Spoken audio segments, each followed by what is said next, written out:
Otep, cher Kamit, je vais parler avec vous aujourd'hui de la purification après le sexe. Vous savez, avoir des rapports sexuels, c'est pas quelque chose d'anodin.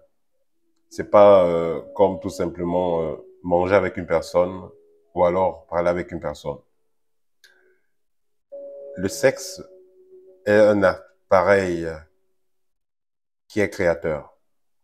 C'est-à-dire que l'appareil de l'homme et l'appareil de la femme sont des appareils de création. Le sexe vous permet de créer une vie, c'est-à-dire une vie physique, d'avoir un enfant. Quand vous faites des rapports sexuels, vous êtes en extase, vous êtes en vibration très haute, pour la plupart des cas, parce que vous êtes en train d'agir en tant que Dieu. Vous êtes en train de créer une vie. Cependant, ce n'est pas que la vie humaine que vous créez pendant que vous êtes en train de faire l'acte sexuel. Vous créez aussi une entité invisible. Vous créez aussi des énergies. C'est ce qui est souvent exploité, par exemple, ceux qui font dans le tantrisme ou alors ceux qui font dans le travail de l'énergie sexuelle. Cette énergie-là que vous allez utiliser pour créer un enfant, cette énergie peut aussi être utilisée pour créer autre chose, c'est-à-dire pour transformer votre vie, votre existence. Il y a des personnes dont, après avoir fait les rapports avec elles, vous voyez les choses qui s'ouvrent dans votre vie. La chance.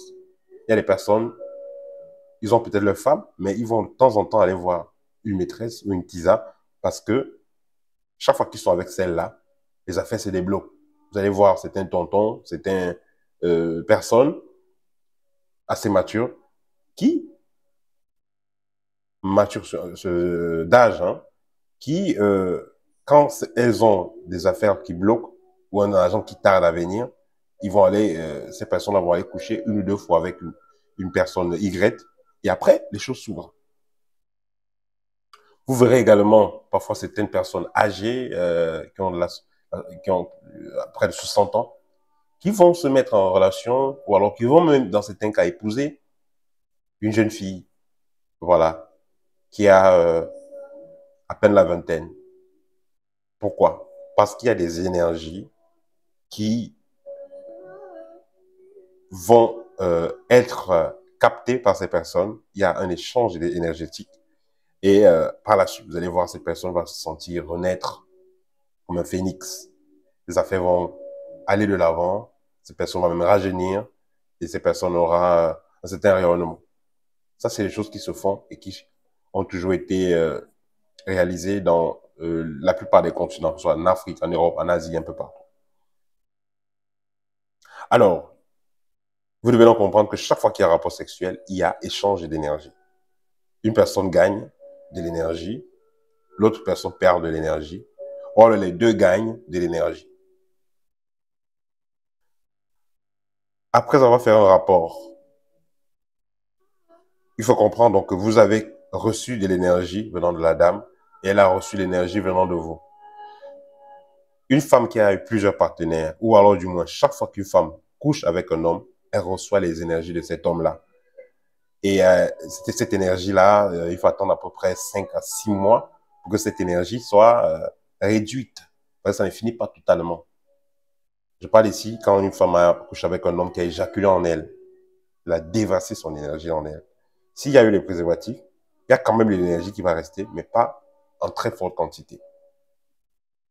En tout cas, ça dépend généralement du degré de manipulation d'énergie de celui qui pratique l'opération.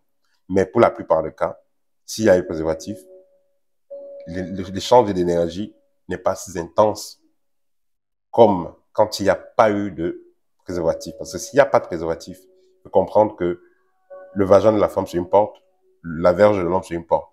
L'homme a fait l'amour avec la femme, il a déversé, il a laissé sa semence dans la femme, sa semence qui est l'esprit de cet homme sous forme liquide. Il a déposé ça dans la dame. Après, elle va faire l'amour avec un autre homme qui va déposer ça, ainsi de suite. Ça, c'est une femme qui a plusieurs partenaires. C'est pourquoi, dans nos traditions, l'infidélité de la femme ne se tolère pas. Parce que là, elle a reçu, vous êtes une femme, elle reçoit les énergies, les esprits de notre homme, et après elle revient encore vers vous. Si l'homme qui a couché avec elle était un sorcier ou quelqu'un de très compliqué, il peut posséder même la femme et posséder même le mari, même posséder toute la famille de la personne et en coucher avec la personne. C'est pourquoi un homme doit être très rigoureux en ce qui concerne la fidélité de sa femme. Alors, comment se purifier simplement après avoir fait les rapports sexuels?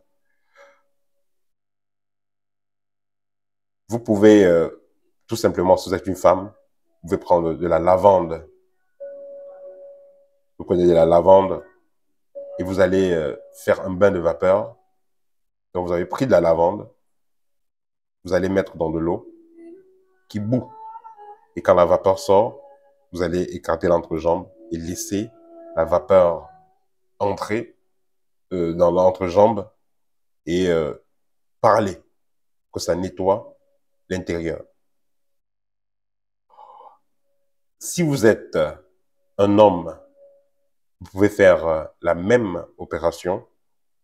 Vous allez prendre la lavande et vous pouvez y ajouter du gingembre. Et vous faites la même opération. Laissez la vapeur purifier cet endroit. Une autre méthode qui est très simple, je conseille souvent d'avoir du citron et du sel à la douche. Vous allez tout simplement prendre, après vous être lavé et rincé, vous allez prendre une poignée de sel déposé sur la main gauche, prendre le citron, presser le jus. Vous pouvez utiliser le citron plusieurs fois. Presser le jus et frotter les mains, frotter le visage, frotter la poitrine et frotter les parties sexuelles. Ces trois endroits-là.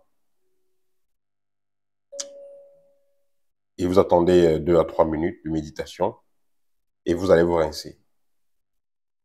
Vous le faites, ça vous permet de vous dégager énergétiquement. Vous pouvez le faire après chaque rapport. Vous nettoyez de cette façon-là. Pour une personne qui a eu à faire des rapports avec quelqu'un d'assez suspect, ça c'est pour la routine, la douche. Voilà. Pour une personne qui a eu à faire des rapports avec quelqu'un d'assez suspect, si vous êtes un homme, comme je l'ai dit, la lavande, prenez de la lavande, quelques feuilles ou quelques graines de lavande, vous mettez dans l'eau qui bout et vous laissez passer la vapeur sur vos parties intimes. Voilà. Si vous êtes un homme, vous utilisez la lavande et vous pouvez y ajouter du gingembre. Voilà. Ça, c'était le petit partage que je voulais faire avec vous aujourd'hui. Et pour finir, l'avantage de faire cette type de purification, c'est ça vous permet de ne pas vous remplir des énergies négatives. Parce que comme on se lave le matin et le soir, c'est comme ça que vous vous nettoyez aussi énergétiquement. Parce que l'une des formes de pollution les plus brutales, c'est par le sexe. Voilà. Au TEP et à très bientôt.